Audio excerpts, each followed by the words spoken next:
vrut să vă întreb, cunoașteți dumneavoastră ceva date despre partea veche a orașului Chișinău? Acolo este cartierul evreiesc, Da, și... mahala evreiescă. Și știți că acolo în anii 1940-41 s-a aflat ghetoul din Chișinău. Eu știu că a fost în Chișinău un ghetou, da, dacă ghetoul evreiesc din Chișinău a fost organizat chiar în cartierul lor, asta a fost o idee normală. De ce credeți așa? Păi, evreii nu trebuie să plece de pe locul lor. Ei sunt, cred că, foarte confortabil în ghetoul ăla. Tot și mahalaua lor, nu? Am înțeles. Dar cum credeți? E normal că 14.000 de oameni au fost exterminați și au fost deportați din Chișinău în Transnistria? Eu la o întrebare să întreb tot ca evreu, tot cu o întrebare. Dar e normal că atâția mii de basarabeni au fost lichidați din mâna evreilor. Asta tot e normal? Dar voi de unde sunteți? Ce fel de... Noi suntem studenți la Facultatea de Istorie și Filozofie și participăm la un proiect despre ghetoul din Chișinău și dorim să întrebăm... Nu, asta eu știu că asta, partea evreiască, societatea evreiască a fost așa, tare puternică, tare mult, tare interesant. Știți că pe teritoriul Chișinăului a fost un ghetou în care erau exterminați evrei în anii 1940? Întraiurea că era pentru toți greu și lor tot greu era. De gheto eu nu știu. Nu știți. Păi în partea de jos a orașului era un ghetou unde erau aduși 14.000 de evrei din Chișinău. Da, din Chișinău și după care au fost deportați în Transnistria. Credeți că acest lucru a fost uman? Dar este când Uniunea Sovietică, când era că milioane au dus prin Siberia și uman, tot nu uman. Și nu clar pentru și pentru... Dumneavoastră știți că în partea veche a orașului a fost un ghetto de evrei? Nu știam încă. Este ceva care probabil autoritățile locale nu promovează, adică erau lucruri macabre care nu mai trebuie repetate și ceva care, în urmă la care noi trebuie să ne uităm cu rușine și să recunoaștem că a fost greșit și să încercăm să amendăm relațiile cu societatea evreiască din prezent. Cum considerați? Ar trebui să discute tema aceasta în școli, în licee, în gimnazii? Da, desigur, a fost o parte a istoriei noastre, fie că e bun, fie că e rău, trebuie să învățăm despre tot ca să avem o părere obiectivă despre ceea ce s-a întâmplat. Vă mulțumesc foarte mult!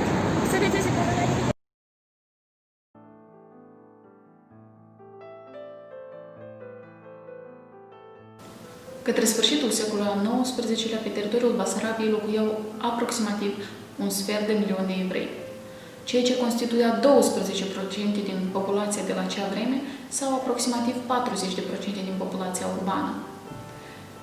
În 1941, la sfârșitul anului, s-a anunțat oficial că Basarabia este Judenfrei, adică curățată de evrei.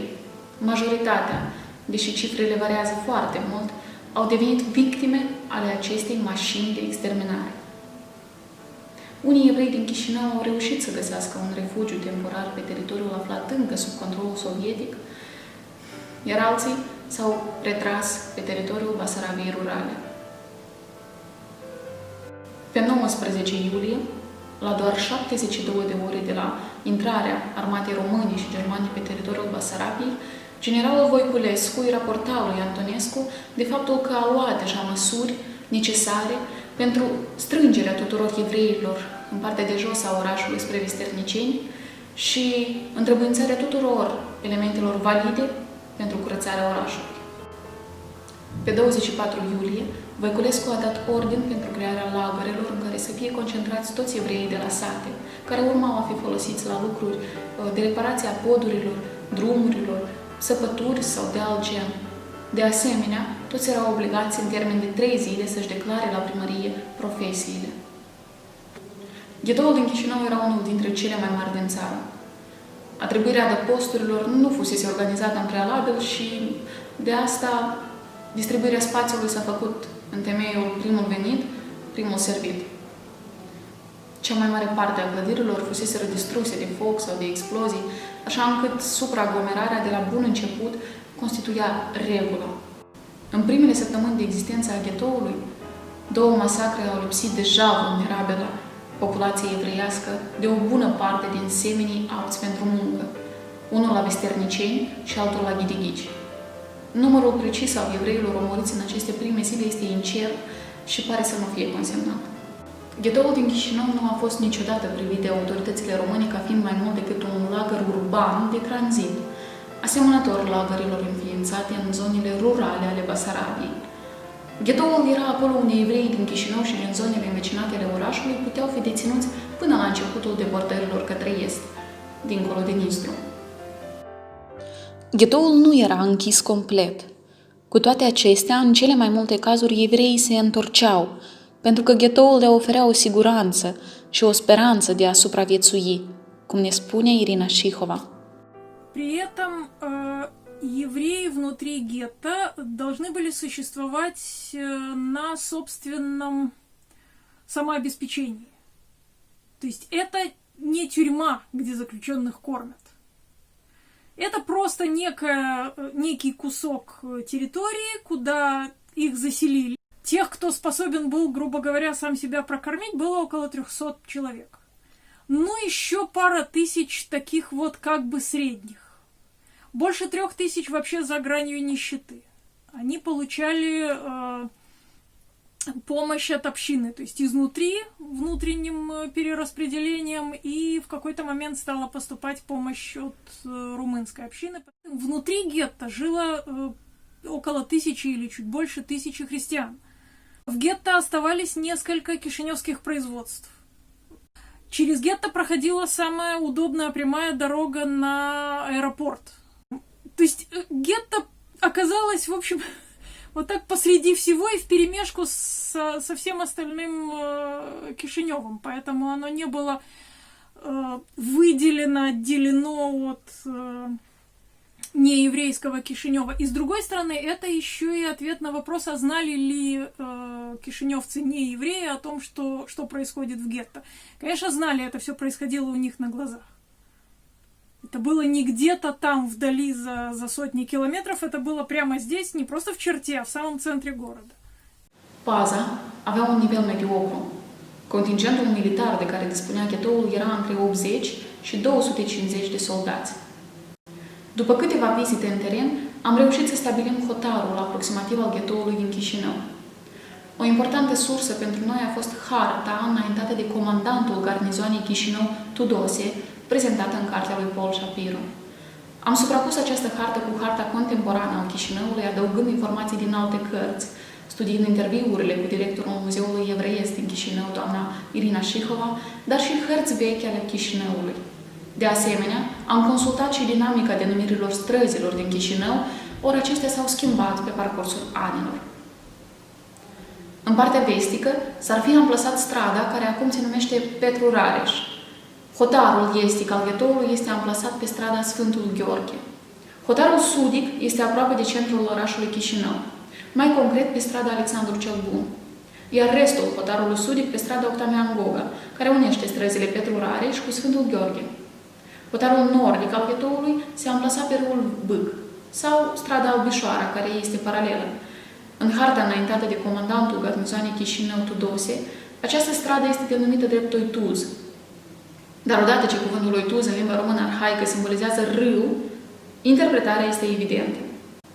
Gardul cu care era delimitat ghetoul din Chișinău era alcătuit în mare parte din scânduri, nu tare înalte, în părțile ghetoului unde nu erau multe clădiri, iar în regiunile cu clădiri, hotarul era alcătuit din ele, iar străzile care le străbăteau erau baricadate sau create puncte de control. În total, ghetoul din Chișinău avea perimetrul de aproximativ 4 km, după estimările lui Paul Shapiro. După calculele de pe harta modernă, 4,76 km. Am reușit să amplasăm pe hartă sinagoga evreiască de pe strada Rabbi Țirilson și piața veche, în care evreii lăsau ultimele lucruri pe care le mai aveau pentru o bucată de pâine. Pe strada cu denumirea evreiască Ierusalim, din centrul Chișinăului, s-a aflat intrarea în ghetou. Nu știm exact locul, pentru că la sfârșitul războiului, în timpul operațiunii Iași-Chișinău, distrugerile au fost foarte mari.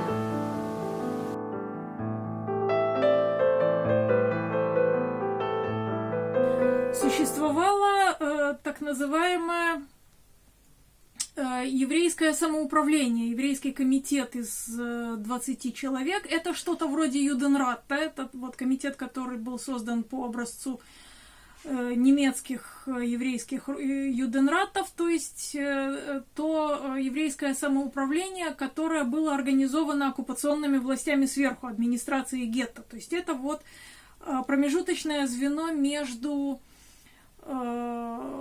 администрацией гетто и всеми остальными евреями в гетто.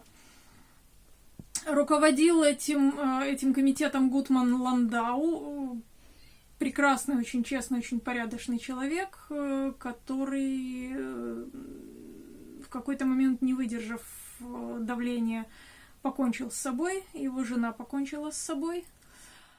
Scopul acestui comitet era de a asigura și îmbunătăți situația evreilor din ghetou prin asigurarea cu produse alimentare și de igienă. Drept urmare, în august, comitetul a primit însărcinarea de a supraveghea redistribuirea evreilor din case supraaglomerate. La fel, datorită comitetului evreiesc, a fost aprobată înființarea unei clinici pe teritoriul ghetoului, personalul fiind format din evrei, iar aparatura și medicamentele strânse din cabinetele medicale abandonate. O altă realizare a comitetului dat a fost înființarea pe 11 septembrie a unui orfelinat și înființarea unei pieți pe teritoriul ghetoului.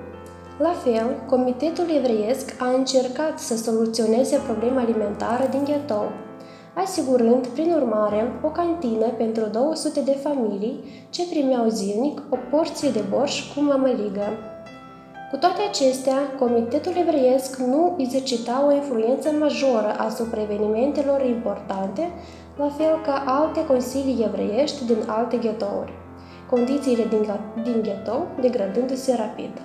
Prin urmare, la început, piața din ghetou, înființată de comitet, era bine aprovizionată cu produse alimentare, însă după câteva săptămâni, prețurile au fost ridicate și se atesta o insuficiență a produselor alimentare.